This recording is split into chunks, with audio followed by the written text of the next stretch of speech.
That's 90-day. Let's see, land. Anybody else? What's that? Yeah. What's that?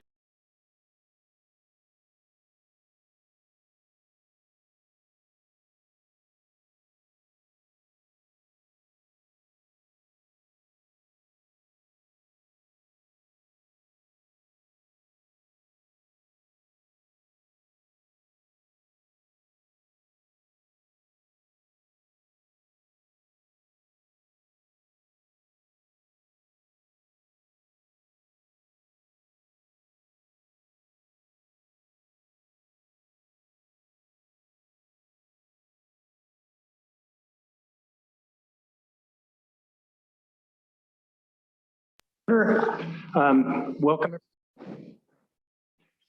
I'd like to call to order the Public Safety Committee meeting for I was going to say December. It's not December. July 15th, 2021. Welcome, everybody. And a special welcome to our new Director of the Department of Emergency Response. So let's see. First order of business is public comment. Is there anybody who wishes to address the committee? Okay, please. If you want to come up to the microphone, and have you had a chance to look at the blue form? Blue form. Over on the desk.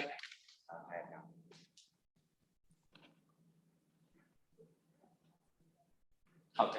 What would you like to say? I could just let you know our rules for addressing the committee is you have 3 minutes, roughly. If you need a little more time, I'm happy to give it to you. You should state your name if you're willing to. You can, at least first name, so we know who we're talking with. You promise to not talk about individual employees of the county, and I think appropriate behavior in terms of swearing or something like that. But I'm paraphrasing what the sheet says. But go ahead. My name is Zachary Wynn. I believe an email was forwarded to you not long ago from the clerk's office outlining some concerns I have about the composition of the Reimagining Public Safety Committee that is being formed in Ithaca. And some of those same concerns I have to acquire to this council here. Mayor Svante Merrick has stated that this process could take years. And in just this short time since April, when this agreement was adopted, the recruiting shortfall has continued with both the police department and the Tompkins County Sheriff's Department. As far as I understand, it is not just a national issue, but something regional here, specifically relating to the Reimagining Public Safety Plan. I'm wondering if this is really the path you want to continue to go down, if there is no end in sight for the reduction in manpower in law enforcement.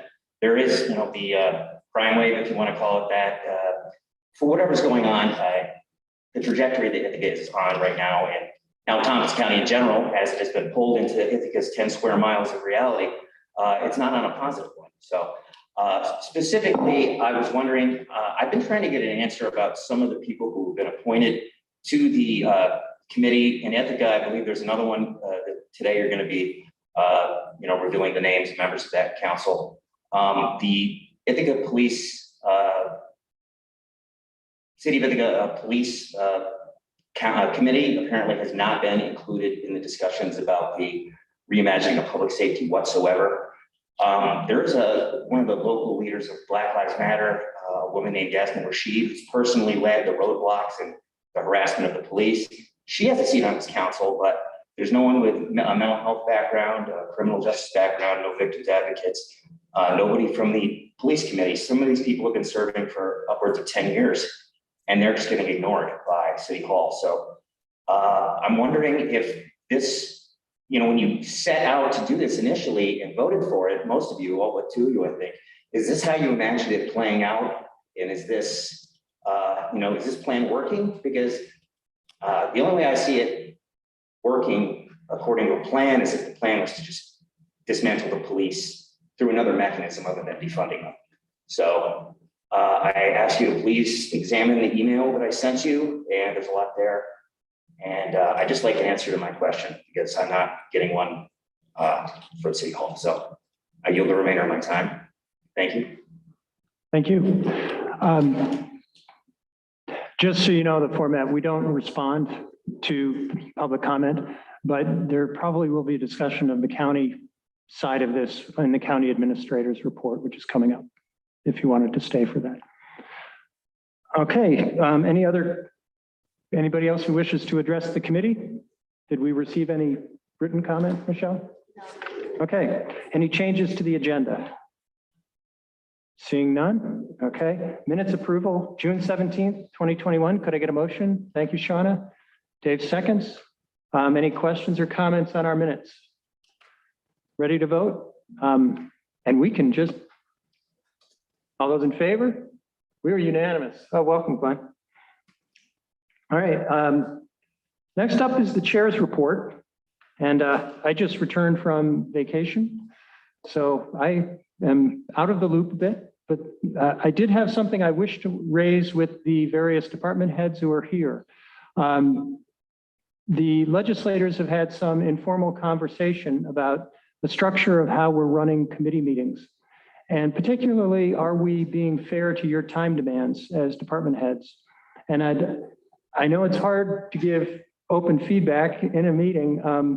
So if you want to do it outside of a meeting as well, I believe there's benefit in having all of the people involved in public safety in the room at the same time. And I've certainly benefited from some of the discussion we've had, but that's an assumption on my part.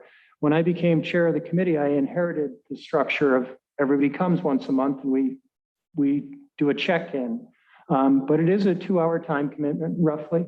And we could go to another structure where you really only come to the committee meeting if you have specific business that you want to get done. I put that on the table because I don't want to just presume that you all want to be here and feel this is the best use of your time. So I'd welcome discussion on that topic either now or later in private when you might feel less reticent. Anybody? Sheriff. Yeah, thanks, Rich. I would just say, yeah, I think it's beneficial for us to meet once a month. I wouldn't feel comfortable myself just checking in when we have something on the agenda. I prefer to keep it the way it is. So much so that today is actually my birthday, and I would rather be nowhere else but here with public safety. So thank you. As a special present for your birthday, we will not sing. But happy birthday. Matt? I feel the same way that Derek does. I think it's a worthwhile use of our time and to be here, even though I hope I never have to hear any more about juvenile hunting licenses ever again. Wait and see. No, it's not over yet. I know. Dan, did you have anything? Do you have an opinion? Yeah, I absolutely agree that the meetings are valuable and that they should continue as they are. I'll continue to participate either virtually or in person for the entire meeting because I learn a lot about what's going on outside of my department. Well, certainly from my viewpoint, I see it as a criminal justice system, and it's very hard to get a handle on things if you're not hearing from other parts of the machine. So that's where I see the benefit. But okay, Lance, I don't know, or Jen, I don't know if you heard, I was asking just in general about our meeting structure and whether you had any thoughts on should we make any changes in terms of just attending when you have specific business? And do you see benefit in having a regular check-in on a monthly basis? You know, I heard the question. I fully agree with Derek. I enjoy these meetings and getting to kind of hear what everyone's doing on a monthly basis. And it kind of keeps us on track having to do this monthly report. And I think it's beneficial. Okay. Lance? I'm going to scare the sheriff and undersheriff because I'm going to agree with them that they're going to wonder what they've done wrong. That I think there is. I think, you know, public safety may be a little different from some of the other meetings, you know, that other departments go to. You know, I can't really speak to those, but I think for us, it's probably beneficial. I know for me, at least if by Zoom, if not in person, to kind of what Dan and the Sheriff General said. And I see, Carla, you've joined us. If you had any thoughts you wanted to share. Hi, thanks, Rich. No, honestly, I just agree with what everybody else is saying. It is very beneficial to hear what's going on in the other departments in the county. Okay. I think the main point then, the takeaway for me is we should try to be as efficient as possible. So let's get at it. And I see next up, we have a couple resolutions on the first one is ID 10207, authorizing a public hearing on local law number blank, a local law adopting a youth deer hunting pilot program. Dave moves. Glenn seconds. Discussion. Shauna. So I am not going to support the second resolution. However, I think it's important for us always to have a public hearing, so I will support the first resolution. Okay. All right. Anybody else? I'll call the vote. Henry.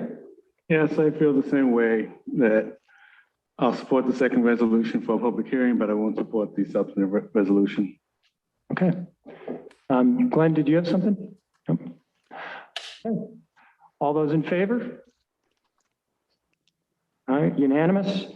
We'll move to the second resolution. That's adoption of local law number blank of 2021. A local law adopting a youth deer hunting pilot program, ID 10243. Could I get a motion on that? Dave moves, Glenn seconds. Any discussion?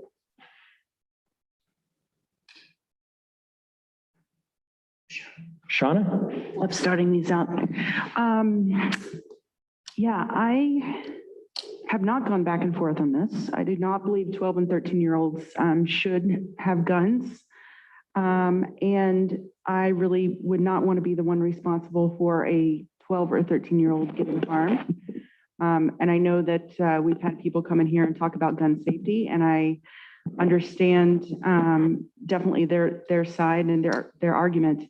However, I also have 3 kids, and sorry, Emerson, my daughter's here joining the meeting, but I would not want her having a gun or teaching her how to shoot a gun at the age of 13. So I will be voting no for this.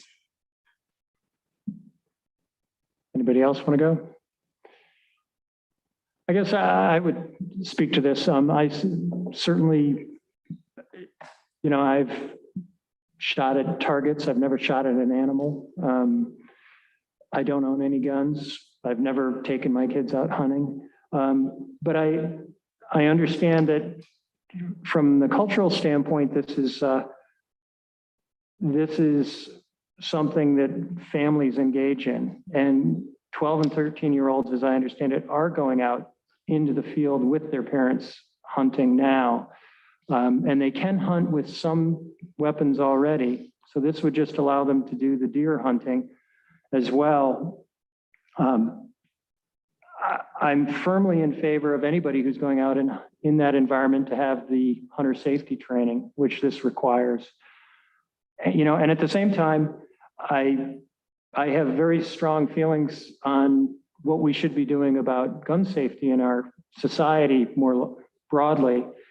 And I have to separate that out from this. I think we seem to be paralyzed as a community that we can't even have the discussion about gun safety or taking any reasonable measures to do anything about it. But I see that as really different from this. So I'm going to support the resolution. Is there anybody else who wants to weigh in? We ready to vote? Is there, Leslie? Hi, everyone. I just wanted to say, I've thought about this a lot. I too have kids about that age, one of whom has had the opportunity to train with someone to learn about target shooting in a really safe environment where actually most of the time was around gun safety and learning about it before there's any touching or doing or anything like this. I wouldn't call it sport. I would call it a very trained activity that requires focus and a serious attitude. It's not for every kid. It's not for every adult. That said, hunting is a real pursuit that people take seriously, that often puts food on the table for some families. And in the right context, when folks are trained, I can support this moving forward when it makes it to the legislature, should it come through committee. All right, are we ready to vote?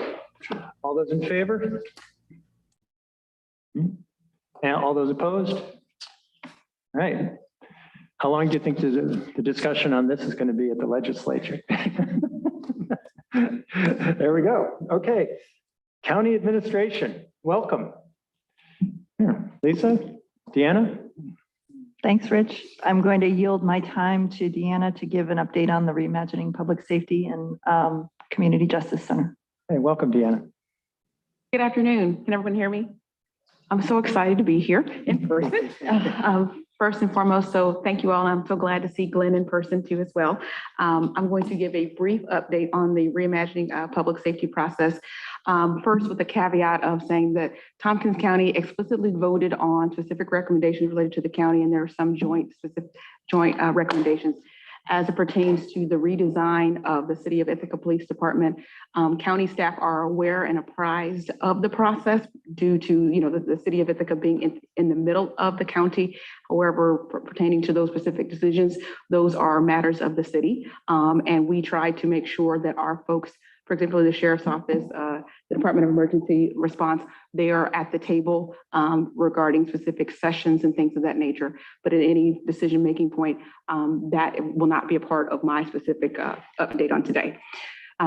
First of all, today we've also, just as we start the reimagining update, I'm excited to announce that we are launched the advertisement and promotion of the 2 Community Justice Center positions. And so those have been posted on the county website. I'd like to thank Dominic Recchio and Shelley Michelle Nunn, Ruby Pulliam and Larry Workman for their work in this process, in addition to our Center for Policing Equity partners and putting the ad together and getting that out to the community. I'm sure the question is going to be raised in terms of targeted marketing. We've put some resources towards making sure that we are recruiting towards minoritized groups. In addition, as a part of that, we are promoting this in some law enforcement spaces as well. And so we've tapped our colleagues at the Center for Policing Equity to reach out to their contacts and ask them to share this broadly and universally. The positions will be posted for 30 days. And then from there, we will have a redacted, unbiased screening process. So we will have no idea of who has applied for either position in terms of person. So it'll be strictly based upon their qualifications for the position. We are in the process of compiling the search committee members. Thank you all in the community, those at Tompkins County and those at the City of Ithaca who have sent me emails, voicemails, contacted me via Twitter and other places saying they would like to be involved in the process. We are trying. We will find a spot. There will be something where we do some kind of community presentation or something of that form. Because of the amount of interest in these 2 roles, we're trying to make sure that the process is meaningful, but at the same time, we don't scare anybody with 50,000 people in the process. And so there's been a lot of conversations. I literally have 70 plus names, but we also recognize that we're not going to do that to anybody.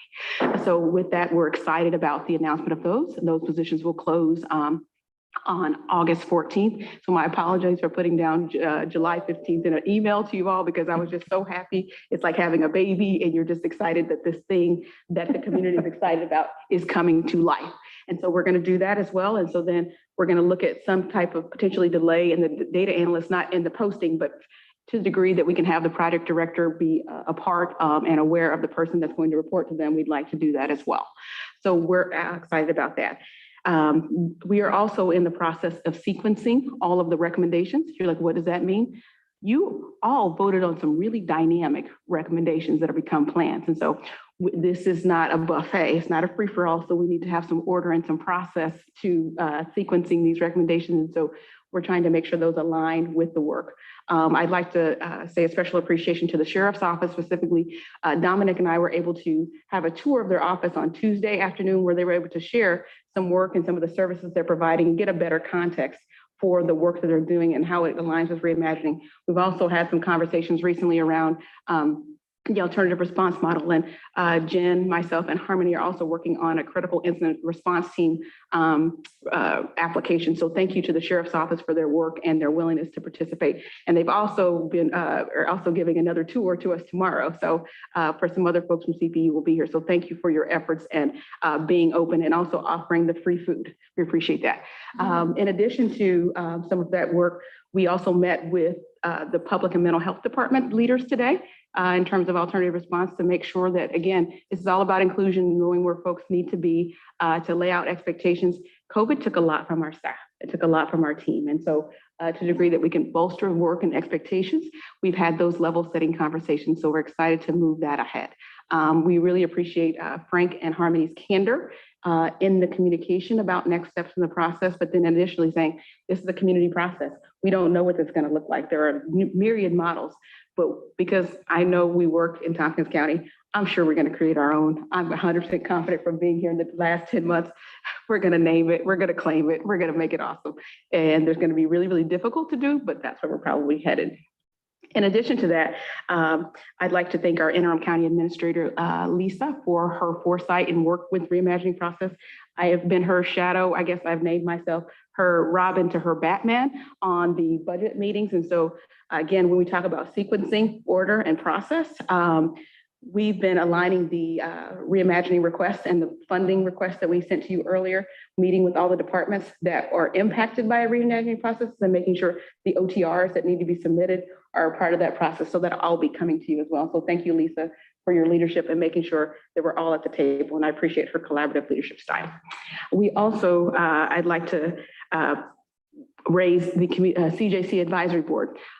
Rich, I really appreciate his leadership and that he's ready to go. He was ready to go yesterday. And so I appreciate him sharing that information. And so I sent him a memo. I've also sent to the mayor as well, saying, here's a framework for an advisory board. And I won't go into that unless you want to do that. I think it would be useful to go into that a little bit so that the committee members could share their views on. Okay, sure. And I will absolutely send it out to the entire group after this. I can talk you through the memo. I'm still learning the processes of the legislature and how they work. And so I appreciate being kept in line. One of the specific things that was outlined is the development of a CJC advisory board. That advisory board would be a collaborative effort with the city.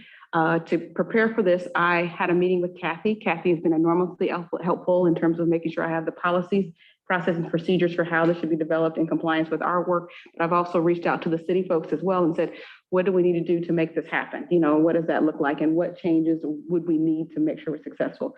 Kathy's also sent me several copies of resolutions that were also put in place in the past. So one of the questions when we talk about the CJC advisory board, what is this role?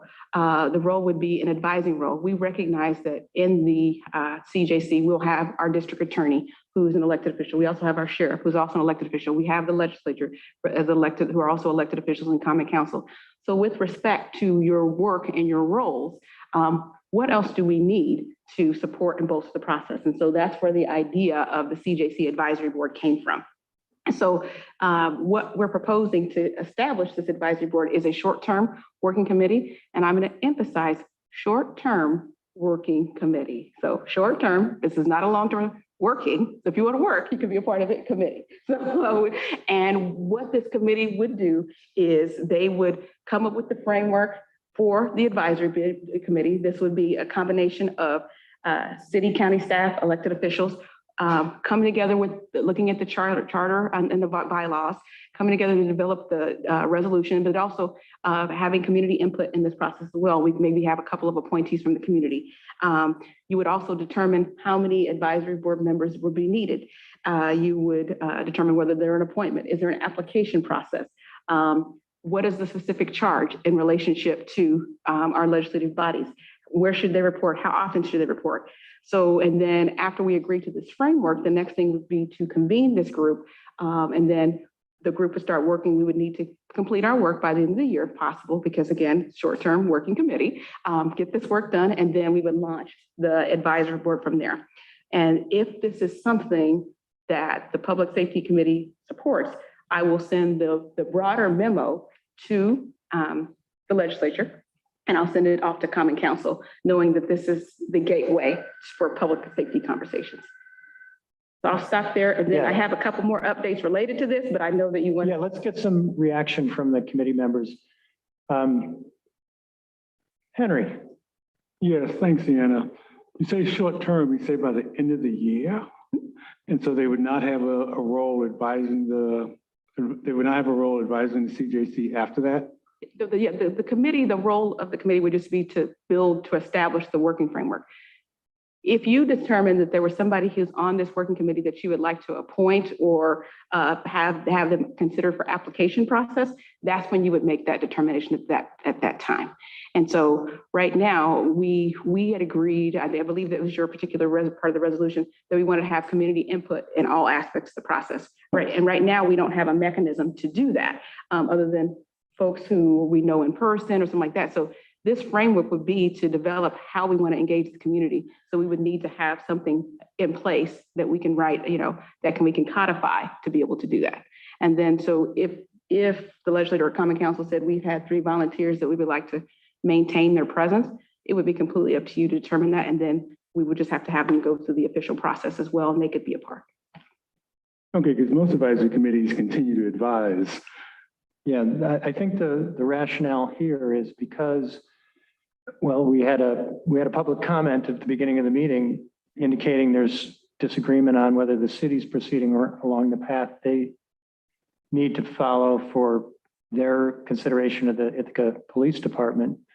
I don't want that to happen here. And the idea is that this working group really provides a platform to, one, build the bylaws, build the structure, figure out what the group's going to look like, and to try to test it in various ways to make sure that it's truly representative of the community, and provide the platform for public comment so people can come in and talk, but they're not the committee.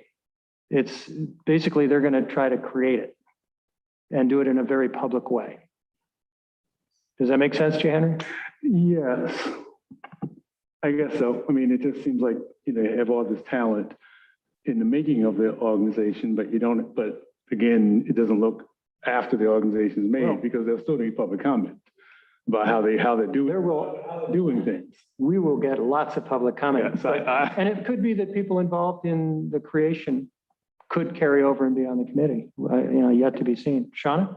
Yeah, I think this is a great way forward. And it definitely reminds me of the different lead boards that we had initially, like the policy board and then the working group, 2 different objectives for each board. One of them kind of dissolved once, we got the bylaws together from Matt, once we started talking things through.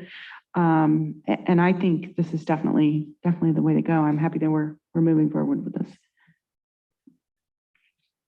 Glenn? Deanna, what do you need from us to go forward?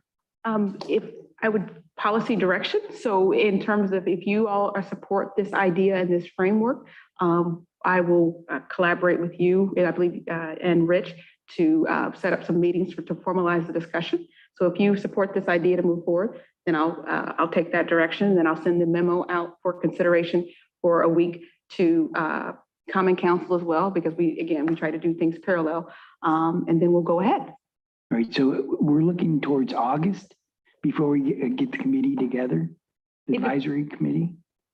The working group, it would be probably August because it's July 15th now. We could schedule something sooner if you wanted to have a smaller group discussion. We could absolutely do that to continue framing those things. I'm happy to meet about reimagining whatever you like. But in terms of having a comprehensive list, we would need to do 2 things. One, make sure Common Council is supportive, making sure they have names that they would like to commit to the process as well, and then also get on everybody's schedule. And I've noticed this is a very, very vibrant community. You travel a lot. So in terms of inclusion, we'd like to make sure everybody is there. But the initial committee is going to last only till January of 2020. Okay. So it's really a process design committee. So I want you to design what the advisory committee would look like. And then from there, if you feel, or if your colleagues feel that you would like to continue to be involved, I think that's where you can be a part of that discussion as well. Can I also go back and when you talked about the hiring process, has there been a selection committee named yet, or how are you going to do that in terms of the hiring process? I love it when you ask the chief equity and diversity officer these questions about inclusion. Well, I'm not talking about inclusion. I'm just talking about hiring process. I love it because it's going to be inclusive. So we have, so to get to this space, we're talking with our city partners. We've also have some community members under consideration. Again, we have, when I was mentioning earlier, we have like 75 names on this list. So I've gone to our partners and said, here's a list of folks. How do we pare this down? And everyone went, how did you get all these names? I said, because we pay attention to our community members. So in that process, we're in the process of trying to make sure we will have multiple sections. We have, the first thing will be a screening process based on, do you meet the basic minimum criteria? That'll be done by myself, Ruby, and Shelley, who are HR folks. And again, the applications will be redacted. We won't have any idea of who's going to be there. And if there's anybody else who wants to be involved in the screening process, welcome you. Then that's a standard process for redacting applications. No, it's what you choose. You get to choose, but Okay. that's what we are choosing in terms of equity and inclusion. Okay. And so then from there, we will develop an interview committee. And that interview committee will ask questions of the candidate, direct questions. Then from there, where we're still trying to work through things is whether, how do we incorporate the number of department heads will be involved in this and the number of community members? And how do we make sure we manage the process in that if we have 16 candidates, we're not all asking 16 candidates to do a presentation. And so that's what we're trying to do is refine the process. Keep in mind, when I was interviewed for this position, I talked to 35 people. So we want to make sure you feel that if you want to be part.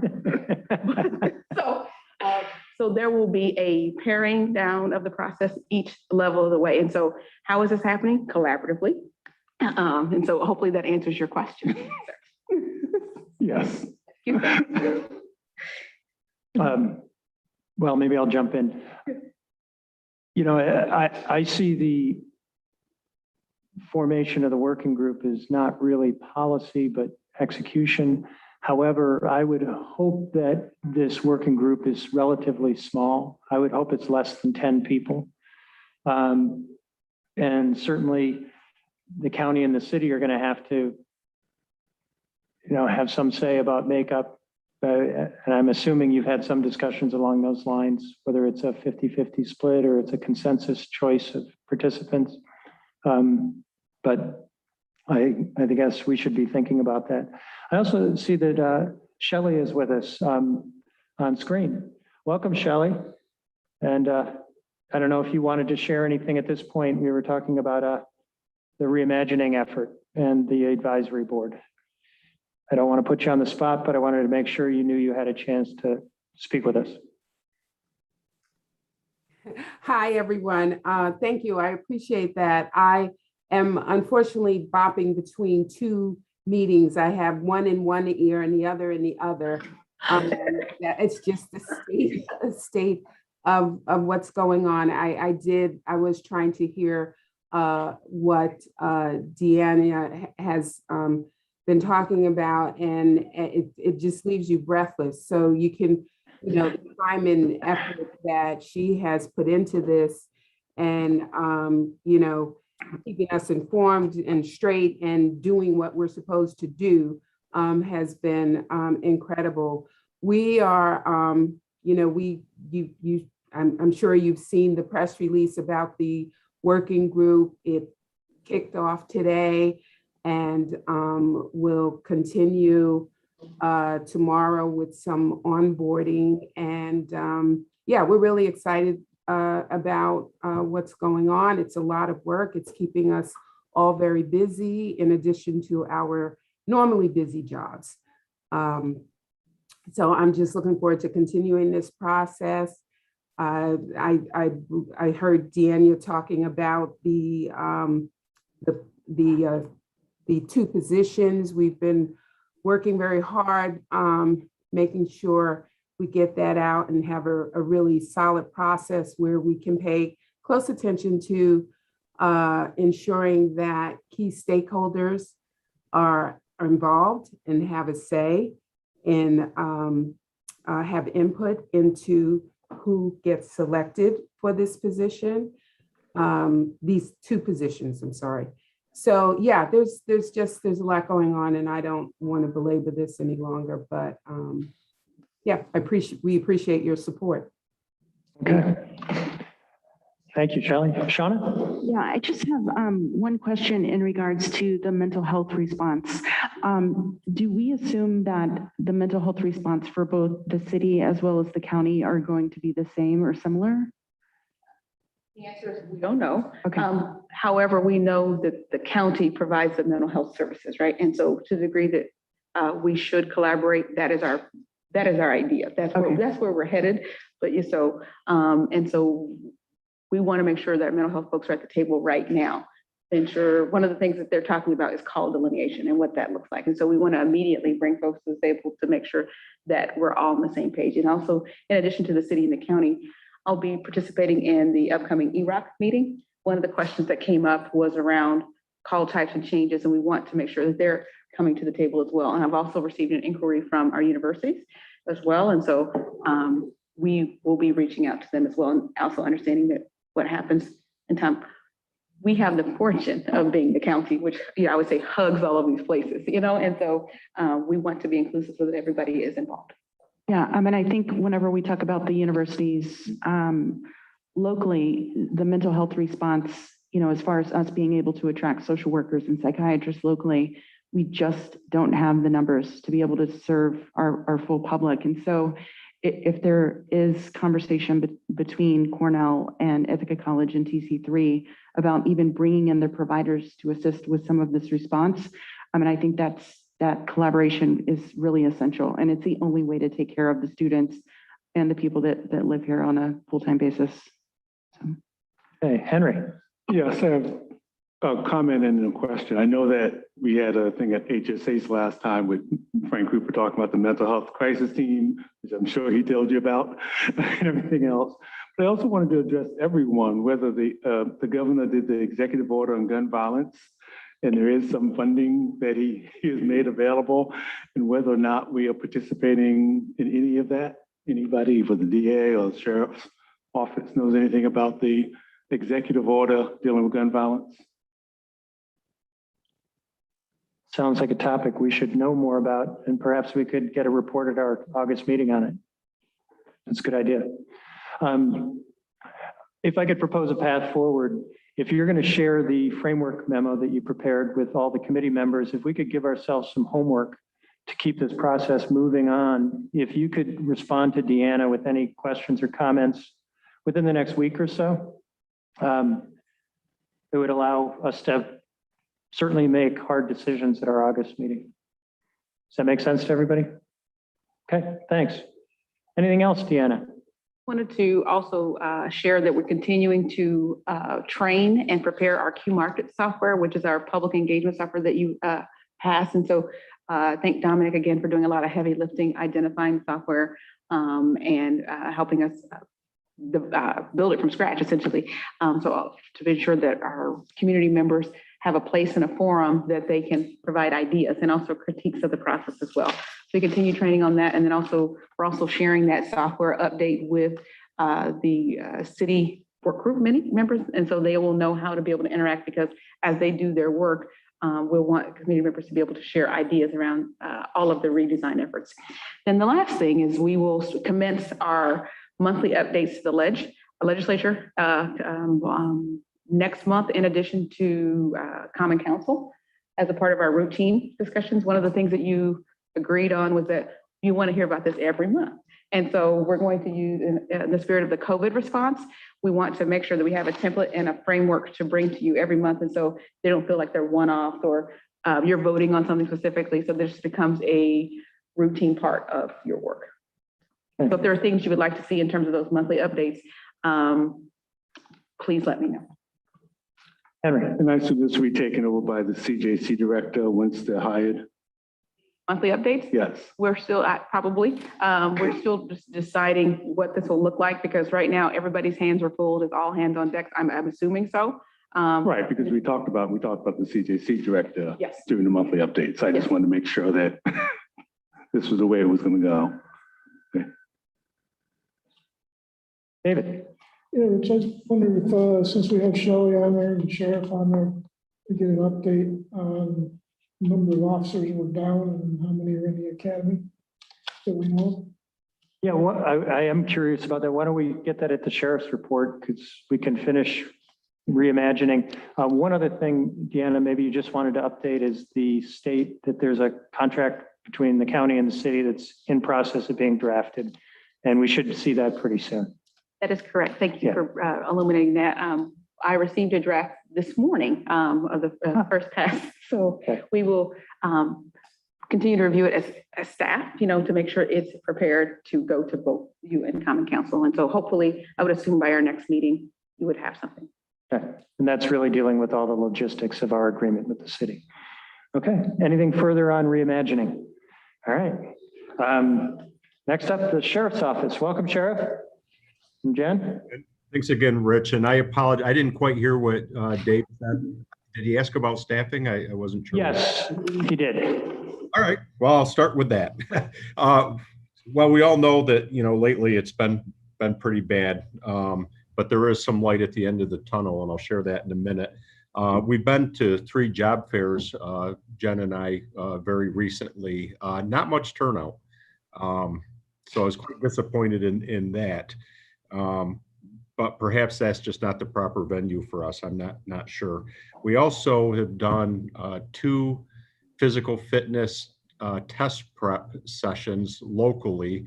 And sadly, nobody showed up to either of those either. And we advertised them quite heavily and provided deputies to be present at them to answer any questions and to give people a shot, work through the physical fitness test to see where they stand, where they maybe fall short and how they can improve before the actual test happens. So we do have another one set up in Dryden this Saturday. So maybe we'll get lucky on that one and people show up. I mentioned before, we do have 2 deputies in the academy now that will be getting out shortly, and then they will start their field training process. So we'll probably have some use of them in the late fall, I'm hoping. And working with HR, we've done a lot of magic with a civil service list we got, which wasn't a very good list, but we were able to hire 4 new deputies recently for that, and they are going to start the academy August 8th. So that's the light at the end of the tunnel. It's really good. Of course, they won't be usable by us for a good year or so, but we're very confident in the hiring decisions we made and think we got some good people starting out with us. With the low numbers, I am seeing an uptick in complaints from the community, about generic quality of life type issues, speeding, traffic issues, things of that sort that we really are having a hard time addressing just because of our numbers. Our proactivity has severely been decreased. We have 4 deputies total on our day shift right now, which is something I've never seen before. Deputies and correction officers are working inordinate amounts of overtime lately, and it's just not sustainable. So we're hoping with some hires, it's going to be a rough summer, but hopefully in the fall, I'm hoping things will start turning around. Another positive thing is we had lost a correction officer to the city of Cortland. He left corrections and was hired by them to be a patrol officer. He started the academy and figured out it wasn't for him. And of course, I called him up and offered him his old job back, and he started right back up. So that was a saving grace as well. And he was a outstanding corrections officer. Just wasn't, law enforcement just wasn't for him. So we're happy about that. Annual report, we've prepared an annual report. I've tried to get the sheriff's office back into that. We haven't issued an annual report in many, many years. The first one will be coming out soon. It's actually down getting printed now. It'll cover the first 2 years of my term. Because we've been so busy, we couldn't do one the first year of my office, so we had to combine the 2 years. So I'm excited to get that out to all of you and to our community as well. what, on another positive note, in our jail, our nurse, Brenda Towner, has a certified emotional support dog now. I'm not sure what kind of dog it is, but it's very, very small. The inmates absolutely love it. And Joanne Conway, our forensic counselor that works with the inmates, brings that dog into all her programming with the inmates. And she's noticed a substantial lessening of anxiety and stress among staff and inmates. So I thought that was kind of cool. And it's actually, like I said, been certified just recently.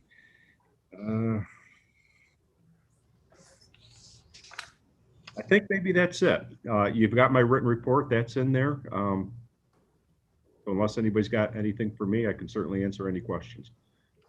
Okay, thanks, Sheriff. Henry? Yes, Derek, can we get an electronic copy of the annual report? Yeah, absolutely, Henry. It'll be printed and electronic. So yeah, I'll probably email it to all of you and then let you know that there'll be printed copies if you'd like one of those as well. Thanks. Shauna?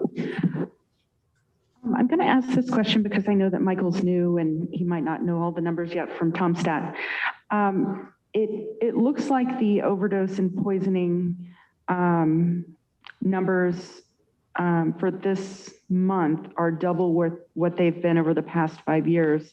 Are we seeing that there's more fentanyl or more overdoses that's happening right now? There's certainly more overdoses, in my opinion. I can't tell you exactly what's causing them, if it's fentanyl or something else. I'd have to do a deeper dive to figure that out.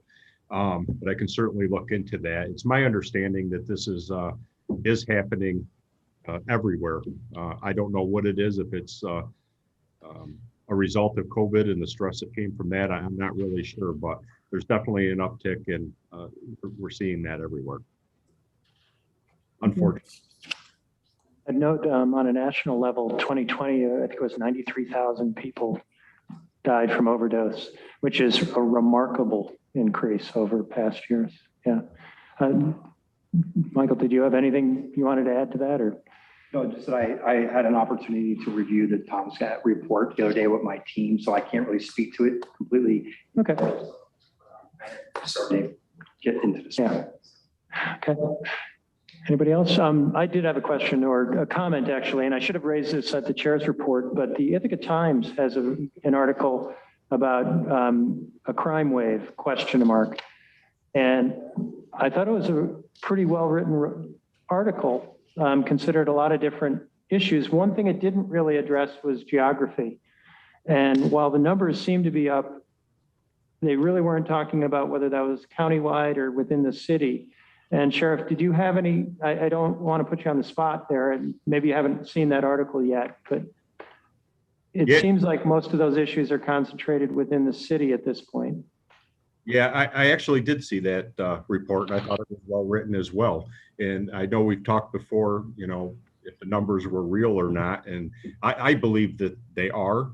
I definitely, you know, having worked here for so many years, I typically have always heard just about anything bad that's happened in the county or the city, and it does seem like things are on the rise as far as gunshots and violent crime and things like that.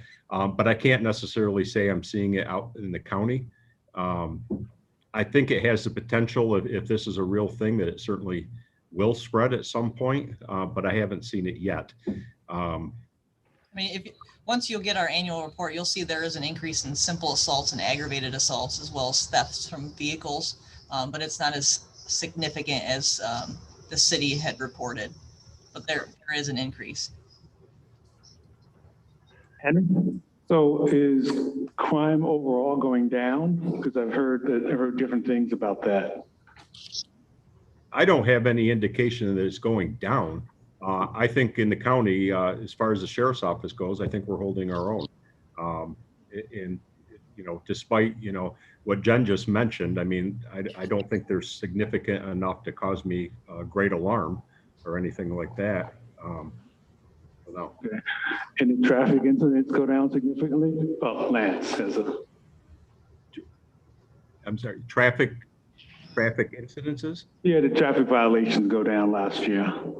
Well, yeah, I would say that statistically, yeah, they definitely did. But I would say that the reason it happened was because of COVID. Our deputies were far from being as proactive in traffic enforcement as they were before because we had to limit contact the best we could between ourselves and the community. So, yeah, I think it's gone down, but I don't think it's because people are following traffic laws more than they were before. I think it's strictly for that reason, but yeah. Lance raised his hand. Oh, Lance? I was just going to say, I read the report too. I think it's interesting, but we need to be cautious. And I'm even going to caution what I say in that year-to-year statistics can be very misleading. If we really wanted to know, we'd have to go back and look from like 2010 or 2015 forward to get a really good idea of a trend line. I think just to kind of reassure everybody, I mean, there are some things that have come up that are up that you see in any type of economic upheaval, larcenies, this simple assault. There's a lot of domestic stuff. There's been some increases in that. If you look at some of those other numbers, you know, you see, and again, I'm qualifying because even from 2018, it can be very misleading. You saw decreases to 2019 on some of those and then increases. So it's really hard, I think, as the sheriff said, to sort out noise from actual changes. I mean, there seem to be some increases, you know, in these reports of shots fired, which will probably relate to a handful of individuals, you know, with their ongoing behavior, you know, confined to a part of the city. So things you want to watch, but there hasn't been, if you look at overall felony arrests, misdemeanor arrests in the city, court cases, you know, cases we have, they're still down. There's not a huge uptick. There's been an uptick in some types of behavior, but overall, I mean, we're not being overwhelmed by criminals. You know, it's not, you know, some of the big cities in the 1960s or 70s where you saw real spikes in crime. And I think you're going to get a lot of noise, particularly because we're engaged in police reform, from different groups arguing back and forth with numbers. You know, the world's coming to an end, or it's not, you know, that. But it'd probably be helpful if we sat down and try to generate for you longer term numbers so you have a reference point. My view is that might be very useful. I think here in Tompkins County, we have to be particularly attentive to this because we've taken a very different approach than really any other upstate county in trying to keep our jail population as low as possible. And we've been able to do that without seeing a corresponding increase in crime, which I think is a remarkable result. And frankly, it's, I believe, due in part to our extensive ATIs and the attention and money that we've put behind those efforts. If we see the crime rate increasing dramatically, I would anticipate we'd have calls to reevaluate how we've proceeded, which would be really unfortunate. So I'm not sure what we can do about it, but we certainly have to pay attention to it. Henry. Yeah, I know the Albany County Attorney got in the press a lot about blaming the bail reform laws for the outbreak of crime without any proof that he had. But I noticed that was a theory that he put forth and got a lot of press about. So again, we have to be concerned about ATIs and also bail reform. I think those same arguments came out in New York City. They were having the argument down there as well. I would certainly anticipate that if you tried to do bail reform from a standpoint where you hadn't really been aligned with the principles of bail reform before and were forced to do it, and you didn't have the alternatives to incarceration systems in place, you could get some pretty disturbing results. I think we haven't seen a real change when bail reform came through because we were ready and we were aligned with the principles at the time and still are. But I worry that we don't want things to degrade. Yeah. So anyway, anybody else on this? Anything else for our sheriff or under sheriff? Hey, thank you. Next up, the district attorney. Welcome, Matt. Thanks, Rich. I'll just jump right in with that topic. I mean, there certainly have been some incidents, a lot of incidents that got attention as far as shots fired, and I've gotten questions from several people about whether that is a product of the discovery law changes and some of the criminal justice reform that happened that took effect January 1st, 2020. And I think specifically people have wondered whether our increased discovery obligations have resulted in people being unwilling to cooperate with the police because their names and addresses or names and contact information would have to be disclosed to the defense. Well, that's something we always did anyway. We always had open book or open file discovery. It does, the change in the law requires us to do it sooner, but we always did it. And it's a matter of fairness to the defendant to give them the evidence that we would be using against them. We have never used the tactic of trial by ambush, which has happened in New York State, downstate more commonly.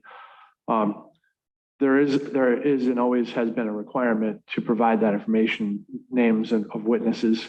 I think people have interpreted the discovery changes to have affected our community. But the fact is that when there's an individual, and there's one or two individuals who are behind a lot of, if not all of these shots fired incidents in the city of Ithaca, and they are people that the community does not want to talk about. They don't want to cooperate with law enforcement, and they wouldn't cooperate if they knew that their names would be disclosed or not. I don't think that's the reason why they're not cooperating.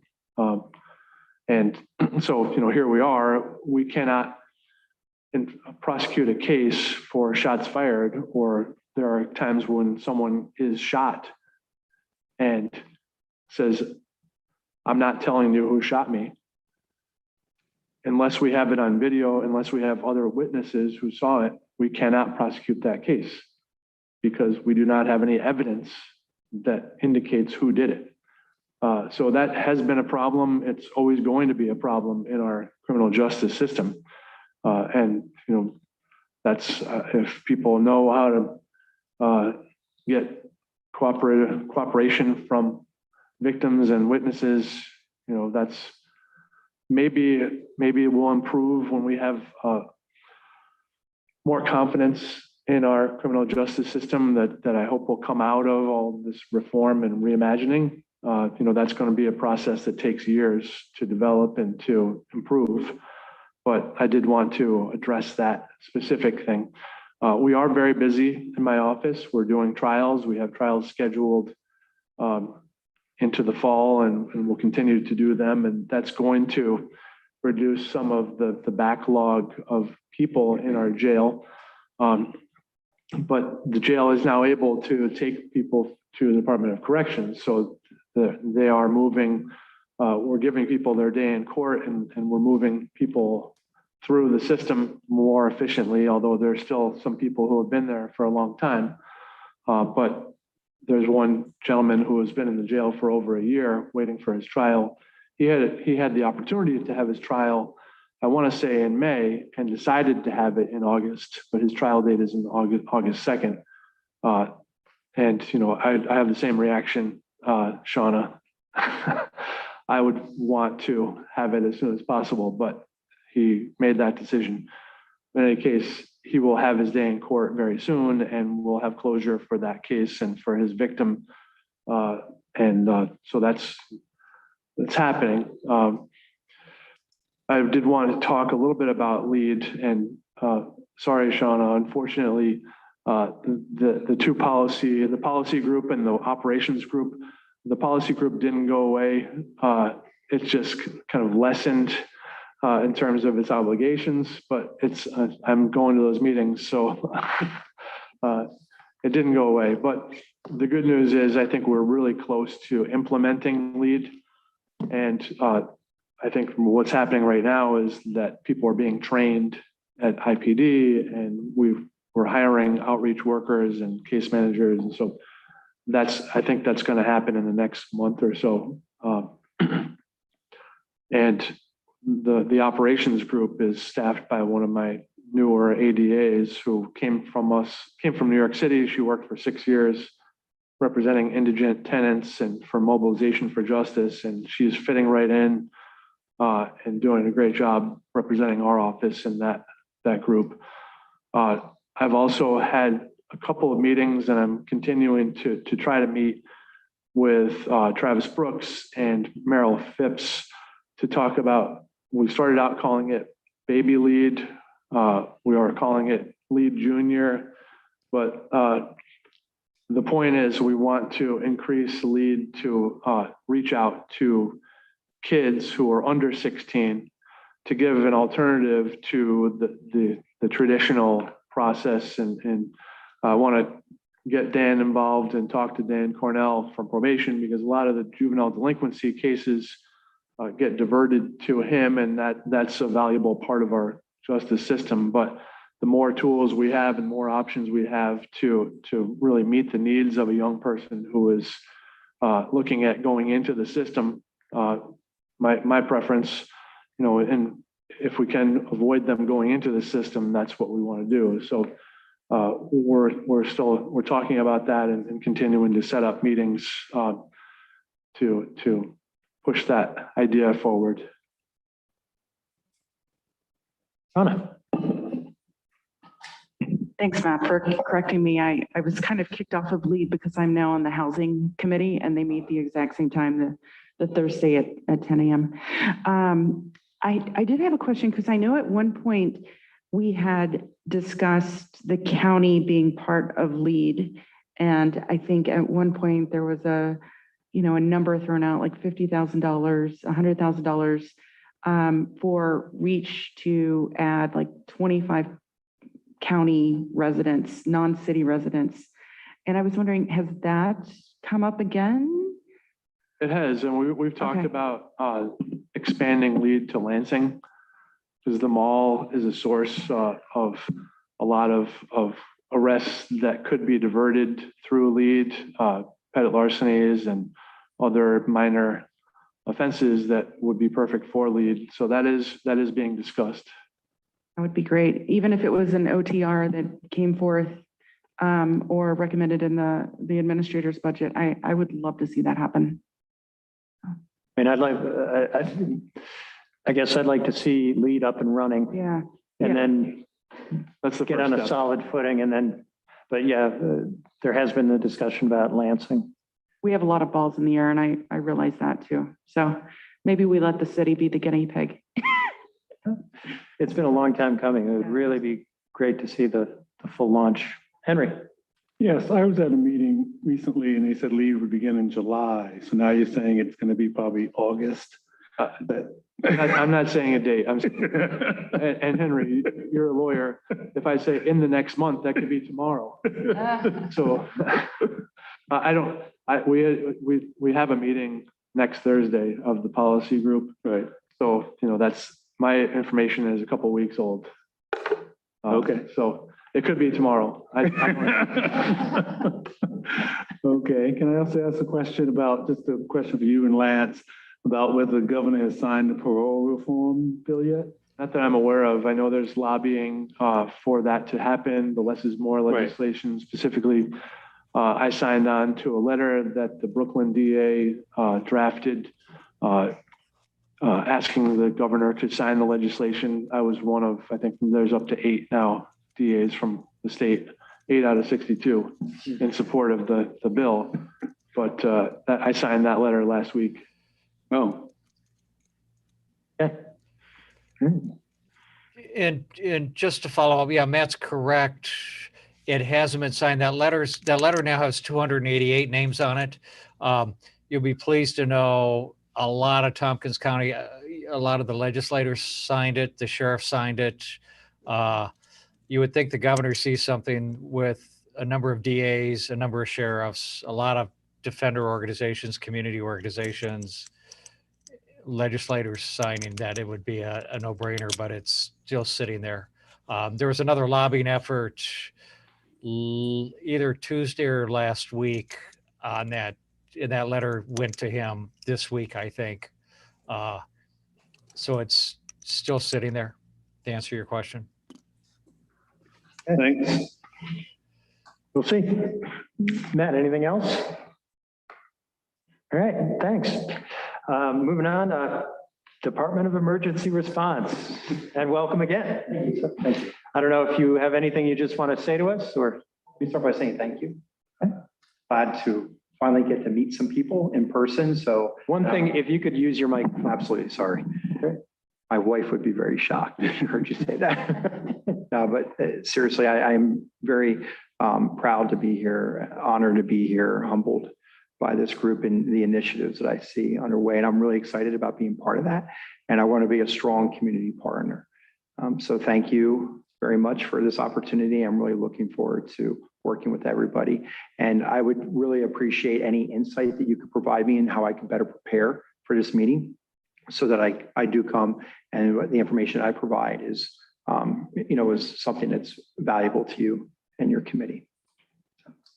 Certainly, we use the Tomstat report sort of as a barometer of what might or might be misleading us or educating us about what's happening with emergency calls.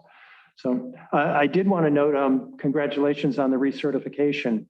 That's a big deal, and it's an important one. It's exciting, and I think it really provides a really nice foundation knowing that we have a communications training program that I think as we move along again with reimagining public safety, to know that we have the right people in place that can really offer additional training, because that will be, I think, a critical piece of that for our 911 center. So that they already meet a certain benchmark when it comes to training. Yes, absolutely. All right, any questions, comments for Department of Emergency Response? Sure. Henry. When did you actually start? Monday. Oh. Well, then very welcome. Right, and I see we have a resolution, appropriation from contingent fund and extension of position Assistant Director of Emergency Response, ID 10226. Could I get a motion on that, Dave? Glenn seconds. All right, questions or comments?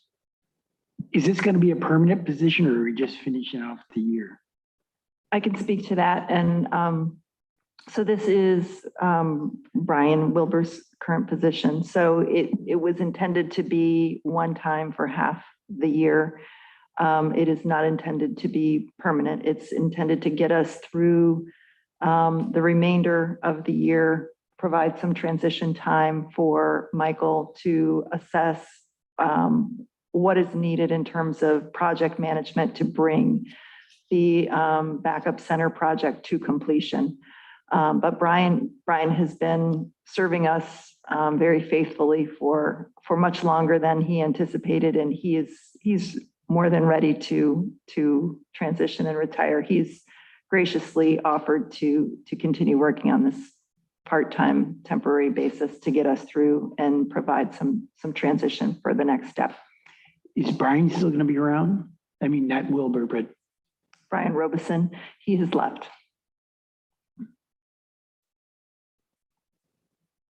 In case he's watching at home, I did want to say to Brian, thank you for your service and for the work you did on a temporary basis for a long time, a long temporary. Anything else? All right. We ready to vote? All those in favor? None opposed? Great. Thank you. So, okay. Department of Probation and Community Justice. Dan, Carla, welcome. Thank you. Good afternoon. Just want to start off by saying so Mr. Van Houten will be happy to discuss and work with you on the juvenile lead. So just give me a call and we can get together soon to do that. Things are going well with the department. We have reestablished our electronic monitoring program back to its full utilization. Our community service program, again, back to full utilization, as well as expansion to 7 days a week from 5. So we're now offering community service opportunities every day of the week to our clients, which helps a lot of the people that work find a day in their schedule that they can complete their community service obligations. We have a plan in place to reopen the day reporting program on July 27th, 26th. All of our contracted service providers have indicated their willingness to come back. So that's BOCES, Alcohol and Drug Counsel, Cornell Cooperative Extension, and who am I missing? Somebody else. BOCES, Cooperative Extension. It'll come to me. Anyway, everybody's coming back. We have that program's going to be under new leadership. I wanted to thank Gladys Larson for many years of doing a really fine job expanding that program. She's now moving over to greatest risk caseload. It'll focus on juvenile clients, and senior probation officer Abigail Bixby will be moving over to run the day reporting program. So she's excited about that opportunity. We're excited to get things going again. Next week is Probation Parole Officer Appreciation Week. We have activities planned every day to recognize and show our appreciation for our staff. It's been a really difficult year, as you know, we've all been through a very difficult year. It's been a difficult year for our officers as well. I think they've gone above and beyond the call of duty in many ways to provide as much benefit to the community as they can, sometimes outside of the scope of their normal responsibilities. We did not get to do this last year, so we're excited, and I feel that it's perfect timing as we all come back from remote work and different work situations that we can work on our collective efforts and just getting everybody back together on the same page with things. So we're excited about that, and we're in good shape otherwise. I also wanted to, again, I think I've done this before, but thank Carla for all the support she's given us throughout our tenure, and she's been a wonderful partner and is always there to pull up the slack when I'm falling behind or am overwhelmed with whatever projects are going on. So I just wanted to thank her again as well. Okay. Henry. Yeah, so Dan, when will you be 100% back with everything? That will bring us back to 100% of our all the services that we provided pre-COVID. They've all been operational to one degree or another, with the exception of day reporting, which we had to close in December due to the uptick in COVID cases. And so that'll be reopening for the first time in 6.5 months. Okay, thank you. Yes, sir. Dan, thank you for all the work you guys put into your annual report. It was really detailed. I was wondering if we could turn to page 36, 37 of the packet with your 2021 achievements and your 2021 goals. Okay. I don't have the document in front of me, but I'm familiar with it. I imagine you are. I did have one specific question on your goals for 2021 of expanding where the service work alternative program can operate. Where are you hoping, what are the limitations, and where do you hope to go with that? There really are no limitations on location as long as it's a not-for-profit within Tompkins County. For many years, we had the same two community service work project supervisors. One retired, took the early retirement as a result of that was offered as a result of COVID. And then we hired a new person who has different ideas and different connections in the community. So they've already started some expansion of projects that we traditionally had not worked with. A lot of trail maintenance that they've done. They've done some work for the YMCA. What else? A community garden in Groton. They also did some work for the town of Newfield. So we're just trying to include more sites and kind of break the mold of what we had going before, because we had so many things that were just seasonally, they had become what we did in the month of May, what we did in the month of June, and now we're expanding that out to some other not-for-profits. So we're able to serve a broader segment of the community. So I think it's been beneficial so far, and we'd like to continue that. Yeah, I certainly agree with you. Okay. Anything further for probation? Let's see, no resolutions. Great. Okay, thank you. Thank you. Okay. And Lance, assigned counsel, welcome. Hello again, everyone. Nothing really earth-shattering from us. We're main things for us going on are dealing with probably the same for Matt's department, with the ongoing changes to the return to courts and masks and operating protocols for everyone, trying to keep everyone up to speed on those. The other big thing probably occurring down the road, we'll have to do a shift in our after-hours arraignment process. We're virtual right now, but the state's probably going to mandate us to go back to in-person. We're one of the few counties that can still be exempt from in-person. We've explained to them that, well, we can't do that now. I have attorneys on vacation, there are judges on vacation. We can't set up a new plan or program till the fall. So at some point in the fall, we'll have to begin looking at that. And there'll probably be some adjustment there. That's probably one of the biggest structural changes we'll be looking at in the next few months. I'm sorry, you're saying in-person arraignments, that you won't be allowed to do them remote? Yeah, there's a bit of a, without going too deep in the weeds, there's Executive Law 832.4 mandates, because all of the money that we spend having attorneys there at all of these after-hours arraignments is state money. The county doesn't pay anything for that. That's been the case since 2014 when we started. The executive law mandates that they have to be in person. There's another section of the criminal procedure law that exempts Tompkins County from that.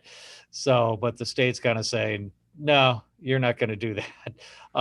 So we're having a bit of a disagreement, some rather heated discussions over that. I think virtual has worked very well here for us, surprisingly so. I think probably for the sheriff's department as well, and the judges. So we're trying to keep that as long as we can. So I've told the state the earliest we can look at even transitioning will be sometime in the fall.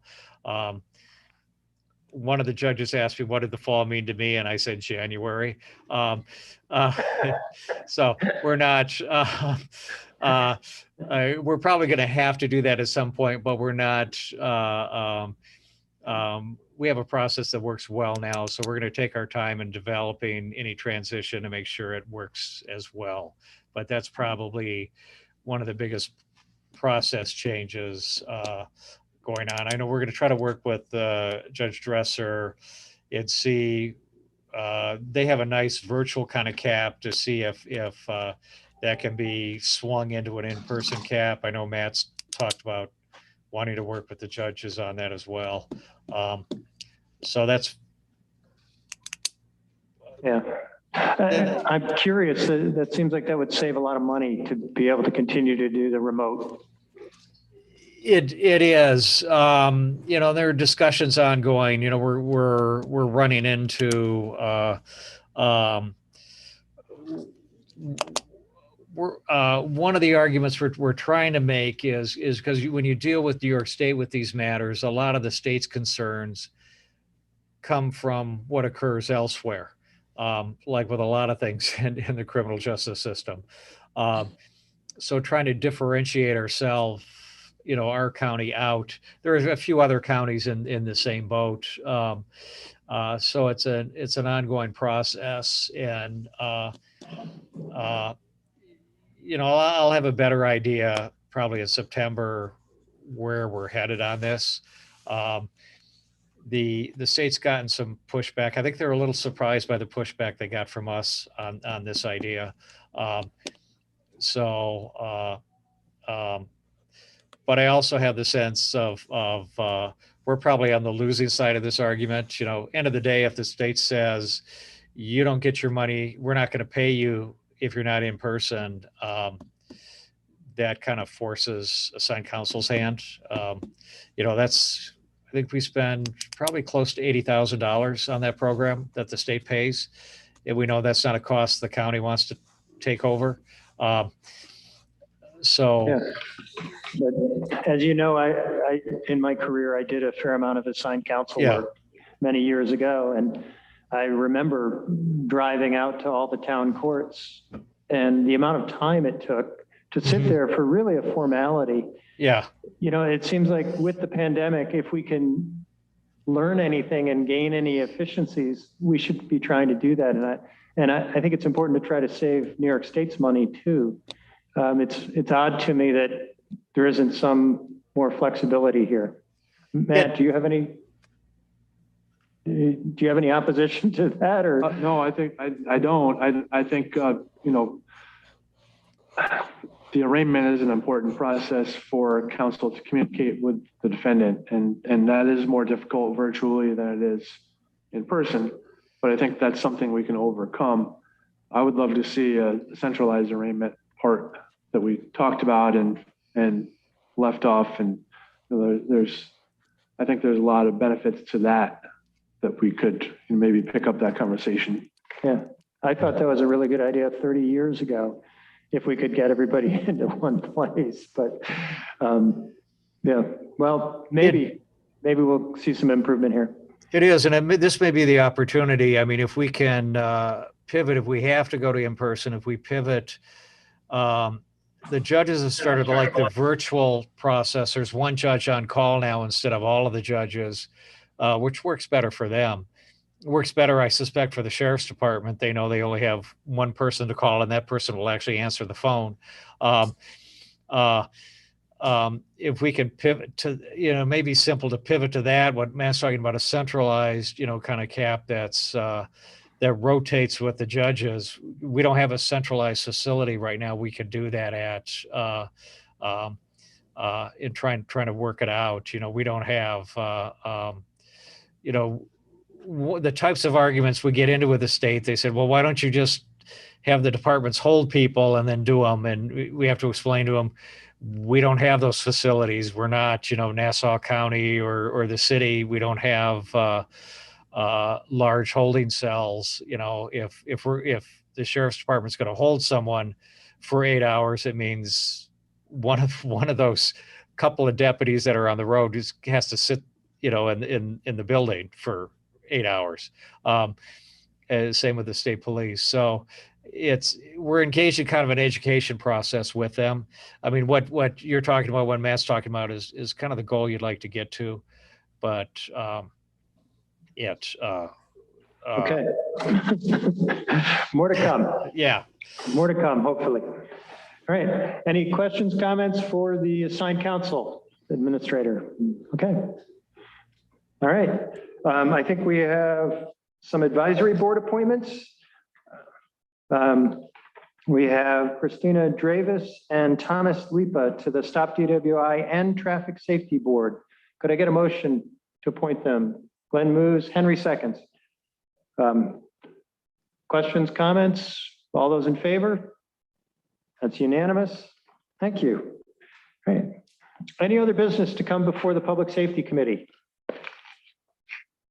Seeing none, we ready to adjourn. All those in favor of adjourning? Great. Thank you, everybody.